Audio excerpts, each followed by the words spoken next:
Hello, everybody. Welcome to Talk About Houses. I'm Don. I'm Juana. Okay, today we're going to talk about the terrible, terrible trouble that the housing market's in. It's been naughty? It has been bad. Okay. This is from a Redfin report. It revealed that the U.S. housing market experienced a downturn. We're going to talk about that last month. What does that even mean, it experienced a downturn? Apparently, we all have different opinions of what a downturn is, and Redfin has their own opinion. So we're going to talk about that, talk about some things in the article, because this was basically the most clickbaity article I think I've read so far. Like the housing bros, the crash bros are probably like, dude, this is it. This is the beginning of the housing crash. The data, it's down. It's starting the downturn. We're watching it live in real time, okay? All right. Anyway, this is funny. Okay, we're going to talk about this article. This was a thing that was part of Inside.com, and then there's an actual Redfin and Realtor article too. They were all sort of negative. Yep.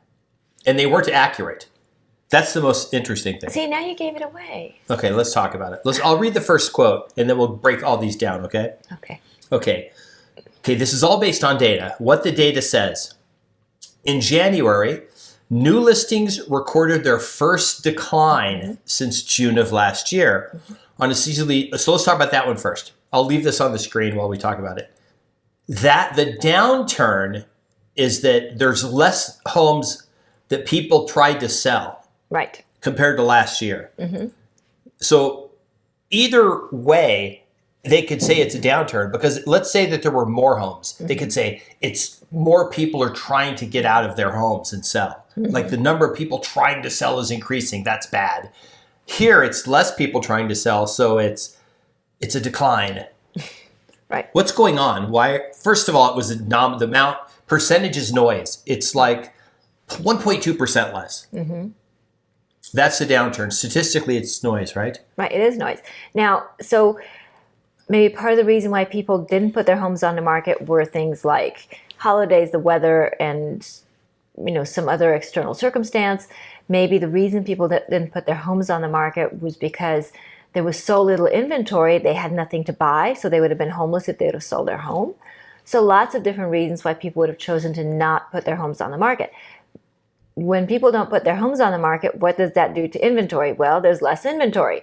When there's less inventory, that means there's less supply. When there's less supply, what does that do to the people who are looking to buy homes? Well, that funnels them into a much smaller pool of homes available, and then they're competing for those fewer homes. Okay, here's the next sentence.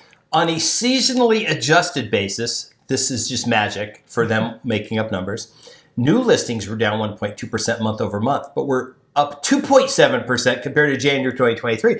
So they can't even figure out which, it's two completely different metrics. You've got a month over month metric and a year over year metric. They're opposite. So either way, let's say that month over month there were more new listings, but year over year was less. They could still say it was a slump. Right.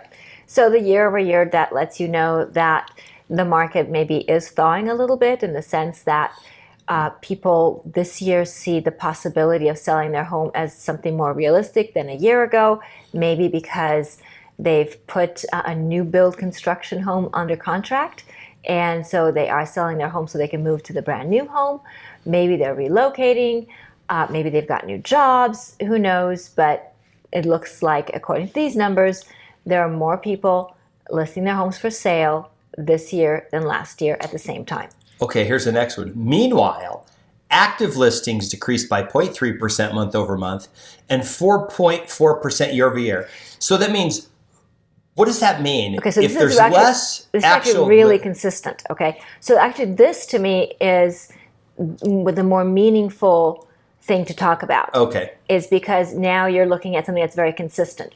You're looking at the number of homes that are for sale is decreasing, right? So active listings, that's what active listings are, homes that don't have an accepted offer. Okay. So when you're looking at active listings, so homes that don't have offers on them, when that number is decreasing month over month and it's decreasing year over year, that's really telling about what's happening in the market. We know that we have more people this year than we did last year, because that's just the nature of humans. We tend to increase in numbers. Yep.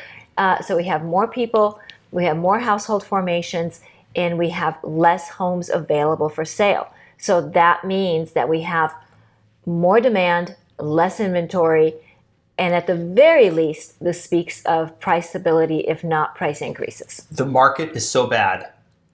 There are more people trying to buy than sell. That's literally what these numbers mean. Here's the last quote. This is really, I thought was funny. Pending home sales, this is under contract, which increased 5.1% in December, saw considerable slowdown, growing only by 1.1% month over month. So 6.2% over the last 2 months. Those aren't monthly numbers. But because it's more, instead of saying more people, there's more homes being sold now than a year ago, they're saying, well, it wasn't very much. It was just only 5% more. That's bad. 5% is a low number. Okay. But it's more. It's like, none of this data corroborates with the headline that there's a slump. Right, but the headline is about getting you to click, and the article, it maybe has some factual information. Okay, here's the next one. Relevance. The report attributed the slowdown in market activity to stagnant mortgage rates. If rates were stuck at 3% and they were stagnant, not moving, that's what stagnant means. They're just stuck at 3%. Would we have the same slowdown in the market? Because stagnant, they use the word stagnant. So, rather than saying a word like consistent or unchanged, those are more neutral terms. Stagnant tends to have a negative connotation, so it speaks to the tone of the article where it's trying to evoke an emotional response to have you believe that there's something negative happening, which is really unfortunate because articles should be about information rather than eliciting an emotional response. Okay.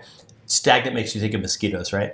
Okay. Buyers started entering the market from the sidelines in December, anticipating the Federal Reserve would lower rates, but with the Fed suggesting rate cut would be delayed, buyers, sellers are exercising caution, but still buying more than they were a year ago, right? Okay. Now I'm going to show you this is the actual chart from the article. Okay. U.S. housing market experienced a slump. Now, all the way on the left, now the red is month over month. That's December to January. And then the orange is year over year. Okay. So median sale prices up 5.2% year over year. This is the whole nation. Now remember, we still got people saying, but Todd, prices are falling. They're falling. Their home prices are up.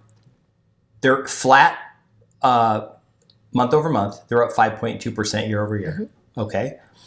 Is that a slump?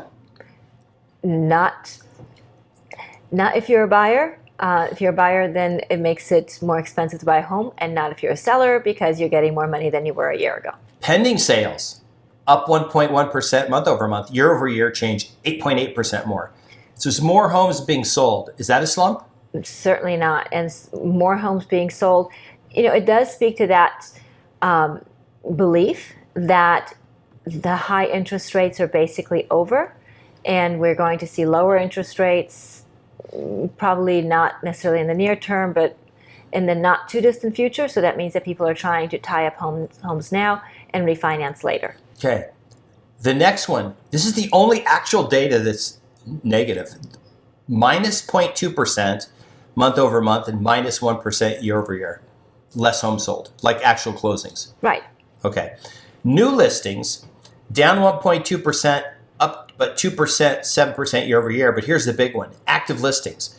So now remember, this is positive for the housing market because this means there's less homes available. There's less homes than there were a year ago, which means there's more demand. So literally the only thing in this chart, that active listings is a red herring the way they have it, because it shows a negative, but remember, that means there's less homes. It means there's more people buying than selling, right? Right. So they took all this data and they took that minus 0.2 and a minus 0.1 and said, this is a slump. The housing market is slumping. Okay. With that, the article went on and explained how the government is going to help you with your inaffordability. I'm scared. Okay, here we go. Amidst a U.S. housing crisis and over half of renters allocating more than a third of their income to housing expenses, cities are contemplating alterations to their zoning regulations. Many cities believe that the existing zoning rules are making it too difficult and expensive to build new homes. Juana, is it possible? Is there a mechanism in place that if your rent is too much Like say you went out and rented a house and it's more than a third of your income. Okay. So half is more than a third, but half is less than a third. Okay.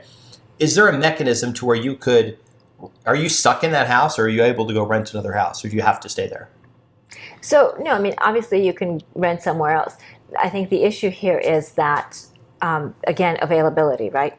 Right. Is there something available that is more affordable to you? And I think the contention is that people are renting what's affordable to them, and even what is affordable is unaffordable. I think that's where the contention is, and that's where the inflation numbers come in. Because remember, inflation tracks rent; it doesn't track home purchases, because home purchases are considered an investment. So I think that's where this is relevant, because if we make the assumption that people don't rent at the top of their purchasing power, but rent, closer to the bottom of their purchasing power, then that's kind of what's going on. So what I'm saying by that is, if you're in a market and the bottom thing that you can rent is still, 2/3 of your income or whatever, then that's what that issue is. The last sentence in this is, many cities believe. I still understand how a city believes something. Okay? Did they ask the city? Many cities believe that the existing zoning rules are making it too difficult and expensive to build new homes. Absolutely false. Zoning rules Well, wait a minute. don't make it expensive. Cities don't believe anything. Cities believe nothing, because cities are They're they are a paper construct. okay. Here's the problem. Let's say your city said, you know what? We've got this industrial area. It's where all the factories are, and there's a bunch of empty land between these buildings. And the land is pretty cheap, so we're going to go build a housing subdivision there. How many people honestly would want to go live over there? Like, there's no parks, there's no schools. You're surrounded by, industrial areas. So here's the thing. Actually, cities would not actually allow building of residential in those areas, because then they would have to provide services, like, to your point, like schools and fire stations and things like that. Plumbing and sewer for all those houses. Right. And so cities would actually not want that. That's too expensive. And so that's part of what zoning regulation is about. It's about the cities being able to manage their growth in a way that they can serve their residents. So they would not be able to efficiently and economically serve those residents, so that would cause a problem. Here's another quote. Cities are evaluating zoning reforms to allow the construction of multifamily homes in more neighborhoods, encouraging more density near transit, and streamline the permitting process for builders. Okay, first of all, it doesn't matter how streamlined the permitting process is for a builder. They have a cost. And why would a builder want to go to an area where there's more transit, which is not going to be in the suburbs where people want to live? First of all. Second of all, it's multifamily. This is not home builders where they're saying, there's all this difficulty on home builders. We're going to make it easier for home builders. No, they're not going to make it easier. What they're going to do is they're going to say, okay, fine. If you want more houses, you can't have them. You get to live in a multifamily. We'll put more apartments near the bus station. That's how we're going to solve housing for you. We know you want a house. We know you want to buy or rent a house. But we're going to make it easy for you. We're going to build another apartment building near the bus station, and that's where you're going to live. Right. So there are just so many things I could say, and none of them are politically correct. Right. Or polite. But I'm going to leave it this way. When that happens, that actually is detrimental to the people that end up in those units, because, to your point, there is an increased density, so that's increase in demands for services in a small area. And my take on that is that, generally speaking, cities have a difficult time servicing those residents, and then you end up with places where people would not want to live. They will live there because there's nowhere else for them to go. But that's not where people would choose to live. And that's really the point of this. The point of this is that we all want homes that we would choose to live in, not be forced to live in because there's nothing else. And these changes that these cities want to make are not speaking to housing that people would choose to live in, but they're speaking to housing where people are forced to live in because there's nothing else. If you're a home builder, you want to make as much money as possible. Building a home in an area that you're not going to get much money for because the city's going to make it easier for you is absolutely not going to work. Like they're not going to go, fine, we'll go build over here in this area, even though we can't sell. Like we could literally, imagine the town you live in, okay? And picture, if you will, the part of town you would most desire. The best amenities, the best schools, the lowest crime, the nicest areas. Like when you go there, there's not like stuff going on. It's just very normal and very happy and people are living their lives. Now, imagine a builder in that town. And then the city's saying, we know they want to live here, but we want you to build over here. Now imagine a different part of town. It's not a part of town you would want to live, okay? There's maybe higher crime there. There's probably the schools aren't very good. It's probably not very organized. They probably have like retail and commercial, industrial, and all this other stuff in that part of town. And you're a home builder, and you have the choice between those two places to build a home. And one place, the home, you're going to be able to sell it for $500,000, and the other place you only sell it for $350,000. Because, like I said, people aren't really going to want to live there, so you have to discount the price. But it costs the same amount to build. It's not going to cost you less to build it there. Maybe a little less because of land value, but it's not going to be enough. So you want to maximize your money. So you want to build it in the nicest part of town. And if you go look at a map of any city and look where new home builders are, I guarantee you they're building in areas that people have said they would prefer to live. Right. That's true. Right. Okay. The bottom line is this. You got to be careful with the headlines. Sometimes you got to read the article, because this slump, the terrible, terrible trouble that the housing market's in, it's we're not saying it's not unaffordable. It's definitely unaffordable, with interest rates being higher than they were, for probably 15, 20 years. Right. So, I mean, look, it is less affordable.